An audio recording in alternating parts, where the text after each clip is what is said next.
The Senate is set to vote for a 12th time to reopen the government today as we enter day 22 of the shutdown. That makes it the second longest in U.S. history. President Trump met with Republican lawmakers yesterday, rejecting Democrats' calls for a meeting of their own. Listen.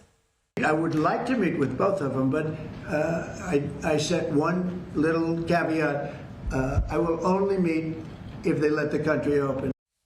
CBS News correspondent Natalie Brand is at the White House with more for us this morning. Good morning, Natalie. I wonder what the president gains by taking this position, because many federal workers are stretching their dollars right now, bracing for no paycheck this Friday.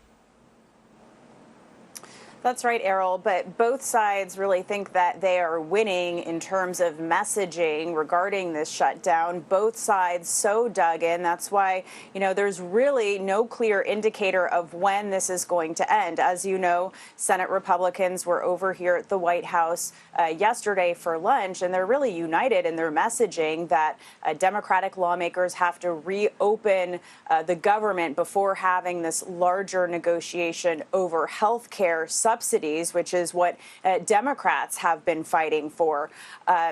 Leader Schumer and Jeffries over in Congress have asked the president for a meeting before he heads overseas later this week. But again, the president saying he's not going to be, quote, extorted by Democrats, that they have to vote for a short-term funding measure before speaking to them about health care. Schumer, meanwhile, flagging the date November 1st.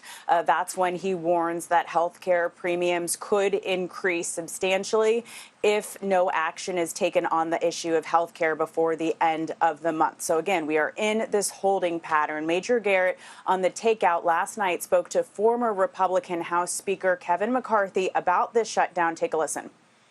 We have never shut the government down over a continuing resolution, which to your viewers, which are highly educated political people, that simply means keep government exactly as it is. So there are no advantages to anybody else, but the reason why they shut down, purely political. It's kind of the reverse where Republicans were in 2013. You've got a Republican in the White House for a second term, so Democrats are upset. So a 12th vote is expected later today on the Republican short-term funding measure. But again, no signs of movement on either side. One new development, though, Errol, is that lawmakers could soon be voting on dueling measures to pay federal employees. Republicans are pushing forward a bill that would pay essential workers, teeing up a vote as early as this week. Democrats, they're writing their own version to pay all federal workers, including those furloughed. This comes as a number of federal workers are now turning to food banks. That's what we saw here in Washington, D.C. yesterday. Yeah, and we'll have more on that later this hour. Natalie Brand, thank you very much for those updates. CBS News congressional correspondent Nicole Killian is on Capitol Hill with more. That seems like a fair assessment, Nicole. Good morning to you. What do Republicans or Democrats gain today by letting this drag on?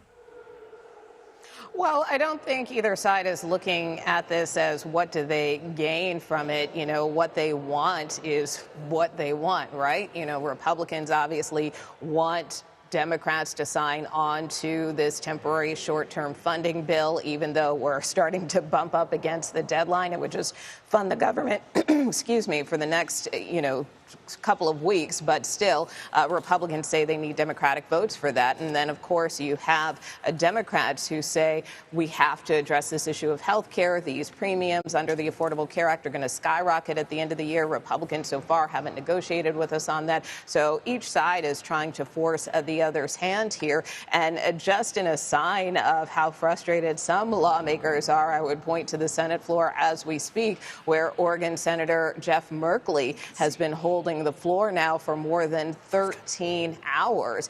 And he says he is doing this in protest of the Trump administration and what he believes is the president's, in his words, grave threats to democracy. He feels that the country is moving more towards an authoritarian state that concerns him. So he is holding the floor in protest of that. And, when you talk to Democrats, that's really what some of their chief concerns are, making sure that the White House doesn't claw back money that Congress congressionally approves. And obviously dealing with this issue of health care, rolling back some of those Medicaid cuts in the big, beautiful bill. So it's the overall actions of the administration that are causing Democrats here to hold the line, which is why they're not budging. Republicans, though, not budging either. As you heard the president tell Democrats yesterday, he's not sitting down with them until they reopen the government. And we're looking at live footage of that senator in his 13th plus hour of speaking on the floor there. Meanwhile, Nicole, people are suffering. And I know that you visited a food bank serving furloughed federal workers.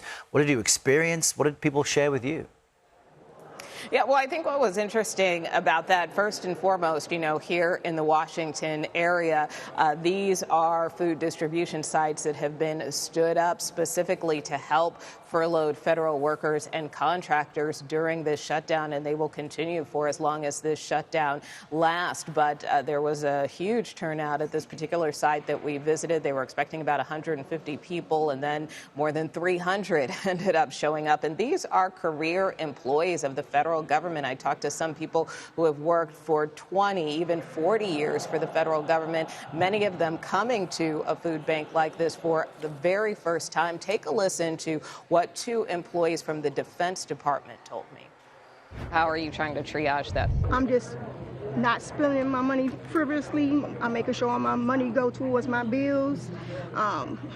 Thank God that I pay my bills a month in advance because of the threat, but everybody can't do that.